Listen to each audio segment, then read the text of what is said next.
رمضان يا خير الشهور يا فضل رحمن غفور فيك البشائر غيثها يهدي السعادة والسرور أدرك مجيئك نعمة يحيي التراحم والشعور اقبل إلهي صومنا وقيامنا أنت الشكور. السلام علیکم ورحمۃ اللہ وبرکاتہ۔ ربی اشرح لی صدری ویسر لی امری واحلل عقدۃ من لسانی یفقہوا قولی۔ آج کے سحور سیشن کے ڈے 20 میں آپ کو خوش آمدید کہتی ہوں۔ آج ہم قرآن مجید کا سپارہ نمبر جو ہے وہ 20 کی سمری دیکھتے ہیں اور دیکھتے ہیں کہ قرآن مجید اس میں ہمیں کیا احکامات دے رہا ہے۔ ہم پچھلے سپارے میں جو ہے وہ سورۃ النمل پڑھ رہے تھے اور وہی اب تک چل رہی ہے، اور 20واں سپارہ سورۃ النمل کی 20 آیات کے بعد شروع ہوتا ہے، اور اس میں سورۃ القصص اور سورۃ العنکبوت شامل ہیں۔ اعوذ باللہ من الشیطان الرجیم، بسم اللہ الرحمن الرحیم۔ آئیے شروع کرتے ہیں۔ اب وہی دعا کا مضمون جو گزشتہ چند صورتوں میں مسلسل جاری ہے، پھر چھیڑتے ہوئے فرمایا کہ جب ایک مضطر دعا کرتا ہے تو اللہ تعالیٰ اسے قبول فرما لیتا ہے، اور عجیب بات یہ ہے کہ اس مضمون کا بھی سمندروں سے تعلق ہے، جیسا کہ دوسری آیات میں بیان فرمایا کہ جب سمندروں کے طوفان میں گھر کر بعض لوگ مایوس ہو جاتے ہیں اور سخت بے چینی اور بے قراری کی حالت میں اللہ تعالیٰ کو پکارتے ہیں تو وہ ان کو ہولناک طوفانوں سے بچا کر خشکی تک پہنچا دیتا ہے، مگر اس نجات کے باوجود جب ان میں سے بعض پھر واپس شرک کی طرف لوٹ آتے ہیں تو اللہ تعالیٰ اس بات پر قادر ہے کہ انہیں خشکی میں ہی غرق کر دے۔ اس مضمون کو تفصیل سے بعض دوسری آیات میں بھی بیان فرمایا گیا ہے، اور خشک زمین میں دھنسائے جانے والوں کا ذکر بھی قرآن کریم میں ملتا ہے، جیسا کہ آج کل بھی ہم زلزلوں کی صورت میں یہ دیکھتے ہیں کہ بعض دفعہ انسانوں کی بڑی بڑی آبادیاں زمین پھٹنے سے زمین میں دفن ہو جاتی ہیں۔ اس مضمون کو جاری رکھتے ہوئے فرمایا کہ انسان کو چاہیے کہ غور کرے کہ سمندر اور خشکی کے اندھیروں میں کون ہے جو اسے ہر قسم کے خطرات سے نجات دیتا ہے۔ کیا اللہ کے سوا بھی کوئی معبود ہے؟ اسی طرح فرمایا گیا کہ کون ہے جو پہلی بار تخلیق کرتا ہے اور پھر اس تخلیق کو دہراتا چلا جاتا ہے؟ کیا اللہ کے سوا بھی کوئی معبود ہے؟ اس میں یہ سبق ہے کہ جب کہ وہ دیکھتے ہیں کہ پہلی بار بھی اللہ تعالیٰ ہی پیدا فرماتا ہے،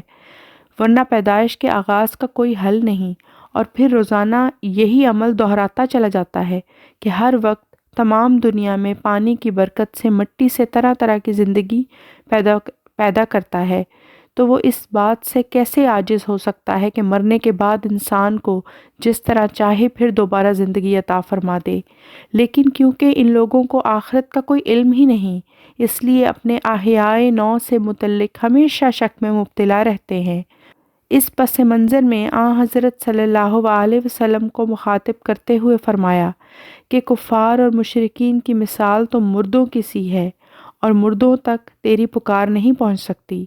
بس جب تو ان کو ہدایت کی طرف بلاتا ہے تو ان عقل کے بہروں کو تیری پکار سنائی ہی نہیں دیتی۔ اسی طرح اندھوں کو بھی تیرا نور کوئی فائدہ نہیں پہنچا سکتا، کیونکہ نور کے پیچھے چلنے کے لیے تو آنکھوں میں بھی تو روشنی ہونی چاہیے نا۔ پھر آیت 83 میں زمین پر جانوروں کی سی زندگی بسر کرنے والوں کے لیے بہت بڑا انذار فرمایا گیا ہے کہ زمین پر چلنے پھرنے والا ہی ایک جانور ان کو سزا دینے کے لیے مقرر کیا جائے گا۔ تُکَلِّمُہُم کے دونوں معنی یہاں اطلاق پاتے ہیں۔ ایک معنی تو یہ ہے کہ وہ ان سے کلام کرے گا،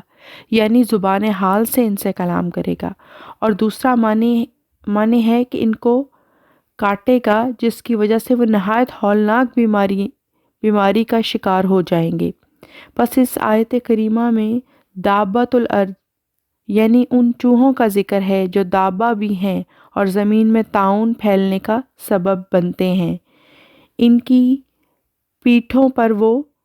کیڑے سوار ہوتے ہیں جن کے کاٹنے سے طاعون پھیلتا ہے، اور اسی طرح جو باقی وائرسز اور بیکٹیریا ہیں جو کہ بیماریوں کا سبب بنتے ہیں وہ بھی اسی میں شامل ہیں۔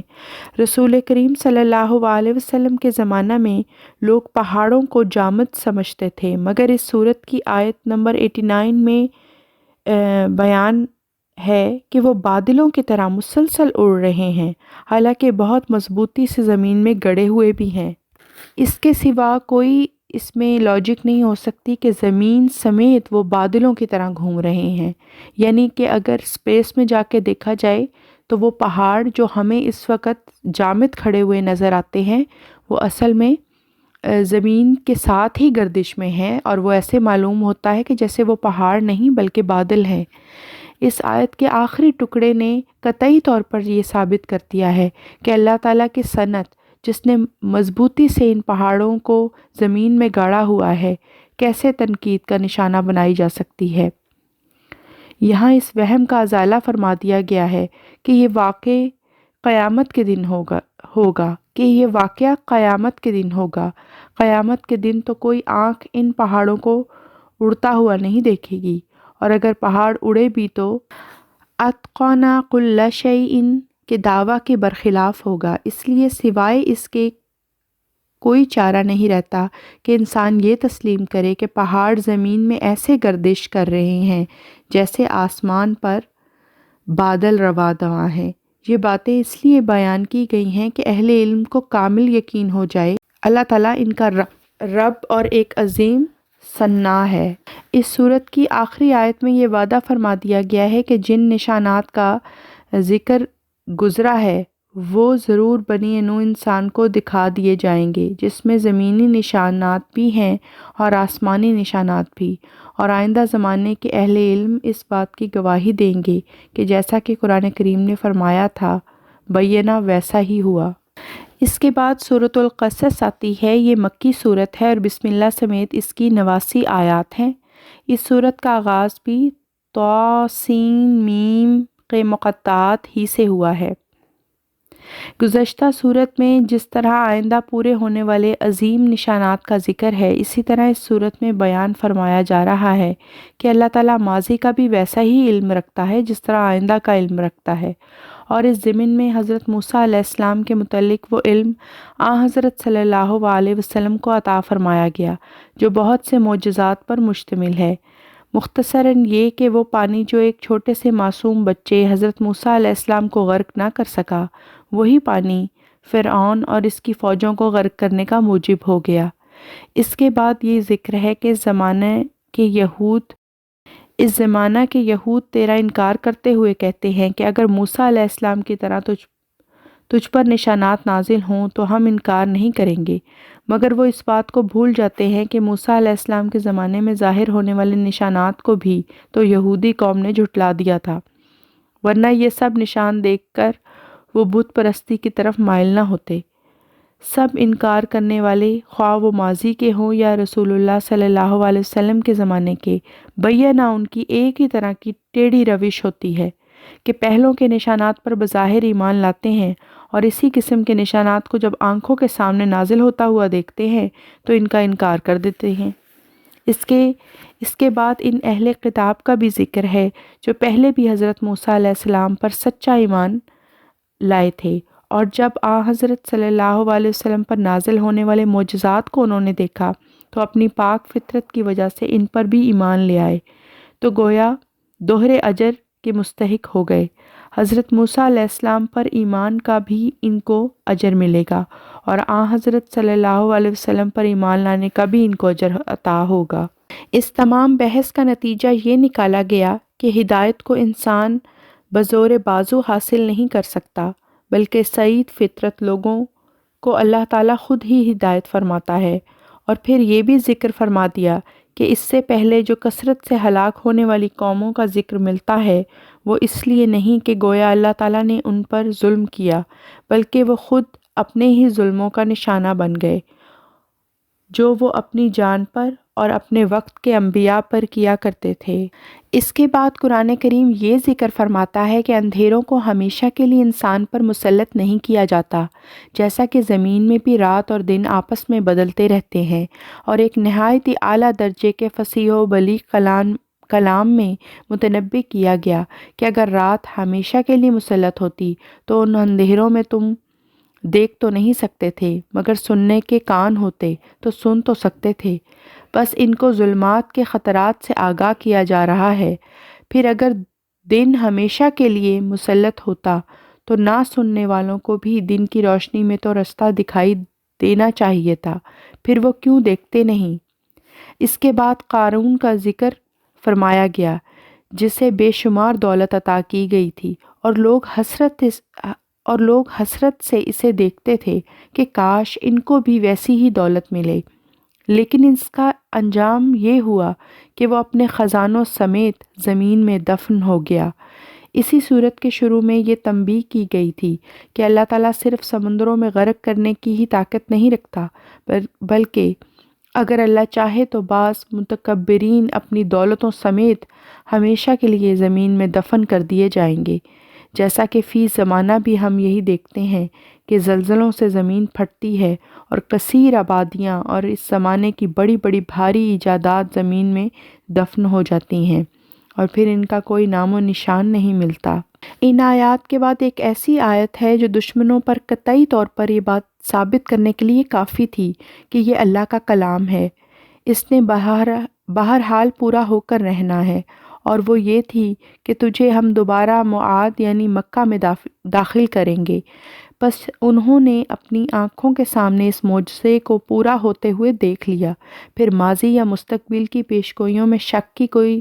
گنجائش رہ جاتی تھی؟ پھر نتیجہ یہی نکالا گیا کہ توحید باری تعالیٰ کے سوا کچھ بھی ثابت نہیں۔ جو ہلاکت کے ذکر گزرے ہیں ان سے پتہ چلتا ہے کہ ہر چیز ہلاک ہونے والی ہے، خواہ وہ اللہ کے غضب کے نیچے آ کر ہلاک ہو یا قانون قدرت کے تابع اپنے انجام کو پہنچے۔ صرف ایک اللہ کا جلوہ ہے جو دائمی ہے۔ اس کے بعد سورۃ العنکبوت آتی ہے اور یہ سورت مکی ہے اور بسم اللہ سمیت اس کی 70 آیات ہیں۔ جیسا کہ سورۃ البقرہ میں یہود کا ذکر تھا کہ ان کا ایمان لانا اس وقت تک اللہ تعالیٰ کو قبول نہ ہوا جب تک وہ آزمائشوں پر پورا نہ اترے۔ اب اس صورت میں بھی اسی مضمون کا اعادہ ہے۔ اس دور یعنی حضرت صلی اللہ علیہ وسلم کے دور میں بھی پہلے لوگوں کی طرح محض ایمان کا دعویٰ کرنا کافی نہیں ہوگا، بلکہ لازماً تمام آزمائشوں سے گزرنا ہوگا جن سے پہلی قوموں کو گزارا گیا۔ اس کے بعد اللہ تعالیٰ فرماتا ہے کہ بعض لوگوں کو اپنے ماں باپ کی طرف سے بھی کڑی آزمائش کا سامنا ہوتا ہے، جو مشرک ہونے کی بنا پر اپنے بچوں کو شرک کی طرف بلاتے ہیں، مگر انسان کو یاد رکھنا چاہیے کہ ماں باپ جن کے حق میں اللہ تعالیٰ نے احسان کی تعلیم دی ہے، ان سے بہت بڑھ کر اللہ کا اپنے بندوں پر احسان ہے، اس لیے کسی قیمت پر بھی وہ ماں باپ کی خاطر شرک کو قبول نہ کریں۔ جس طرح سورۃ البقرہ کے آغاز میں ہی منافقین کا ذکر ملتا ہے اور ان کی اندرونی بیماریوں سے پردہ اٹھایا گیا ہے، اسی طرح اس صورت میں بھی اب منافقین کا ذکر چلتا ہے اور ان کی طرح طرح کی روحانی بیماریوں کا تجزیہ فرمایا جا رہا ہے۔ ایمان کا دعویٰ کرنے والے اس آزمائش میں سے بھی گزرتے ہیں کہ ان کے بڑے لوگ ان کو کہتے ہیں کہ ہمارے پیچھے لگ جاؤ، اگر ہمارا مسلک غلط بھی ہوا تو ہم تمہارے بوجھ اٹھا لیں گے۔ حالانکہ یہ دعویٰ کرنے والے تو نہ صرف اپنا بوجھ اٹھائیں گے بلکہ اپنے تابعین کو گمراہ کرنے کا بوجھ بھی اٹھائیں گے، اور اس امر کا فیصلہ قیامت کے دن ہوگا کہ وہ اللہ تعالیٰ پر کیسے کیسے افطرا باندھا کرتے تھے۔ اس کے بعد حضرت نوح علیہ السلام، حضرت ابراہیم علیہ السلام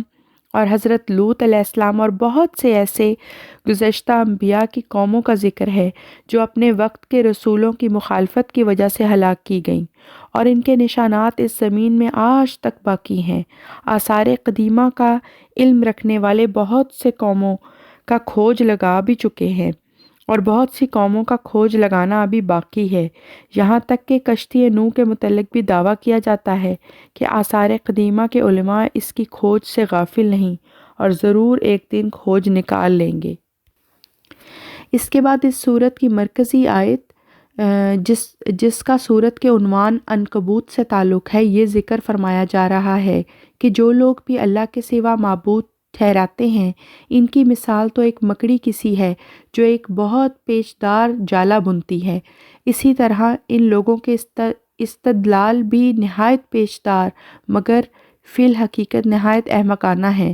اور ان میں پھنسنے والوں کی مثال بھی ان احمق مکھیوں کی طرح ہے جو مکڑی کے جالے میں پھنس کر اس کا شکار ہو جاتی ہیں، اور انہیں علم نہیں کہ مکڑی کے جالے سے کمزور تر اور کوئی پھندا نہیں۔ اس کے ساتھ ہی آج کے سحور سیشن کا اختتام کرتی ہوں۔ انشاءاللہ کل کے سحور سیشن میں ملاقات ہوگی۔ السلام علیکم ورحمۃ اللہ وبرکاتہ، وآخر دعوانا ان الحمد للہ رب العالمین۔ اللہ حافظ۔